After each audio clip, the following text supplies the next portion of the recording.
যে সাকিব আল হাসানকে একসময় মাঠে রাগে ফেটে পড়তে দেখা যেত, সেই সাকিবই এখন বলছেন, আমি এখন আর আগের মতো মেজাজ হারাই না। কি বদলে গেছে বিশ্বের অন্যতম সেরা অলরাউন্ডারের জীবনে? চলুন শুনি তার নিজের মুখেই। বাংলাদেশ ক্রিকেটের সবচেয়ে আলোচিত নাম সাকিব আল হাসান। মাঠে তার আগ্রাসী মনোভাব, জয়ের জন্য মরিয়া লড়াই আর কখনো কখনো মেজাজ হারানোর ঘটনাও বহুবার শিরোনাম হয়েছে। তবে এবার যেন এক ভিন্ন সাকিবকে দেখা গেল। সম্প্রতি এক সাক্ষাৎকারে তিনি বলেন, আমি এখন আর আগের মতো মেজাজ হারাই না। আমার মনে হয় শেষবার আমি 2023 সালে এমন করেছিলাম, সেটাই ছিল শেষবার। এই মুহূর্তে আমি খুবই শান্ত এবং একজন ভালো মানুষ। এই বক্তব্য শুনে অনেক ভক্তই বলছেন, সময়ের সঙ্গে সঙ্গে সাকিবের মানসিকতায় বড় পরিবর্তন এসেছে। এক সময় আম্পায়ারের সিদ্ধান্ত, প্রতিপক্ষের আচরণ কিংবা ম্যাচের উত্তেজনায় নিজের আবেগ নিয়ন্ত্রণ করতে না পারলেও এখন তিনি নিজেকে অনেক বেশি সংযত রাখছেন।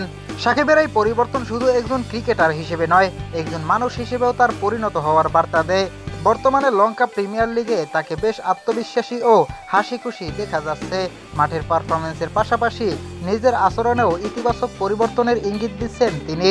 তবে প্রশ্ন থেকেই যায়, এই শান্ত সাকিবকে কি আমরা বাংলাদেশের জার্সিতে আবারও দেখতে পাবো, নাকি এটাই তার ক্যারিয়ারের নতুন কোনো অধ্যায়?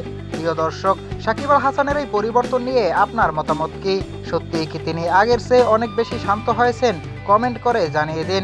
আর এমন আরও ক্রিকেটের সর্বশেষ খবর পেতে সাবস্ক্রাইব করুন রিমন স্পোর্টস এবং ভিডিওটি শেয়ার করতে ভুলবেন না।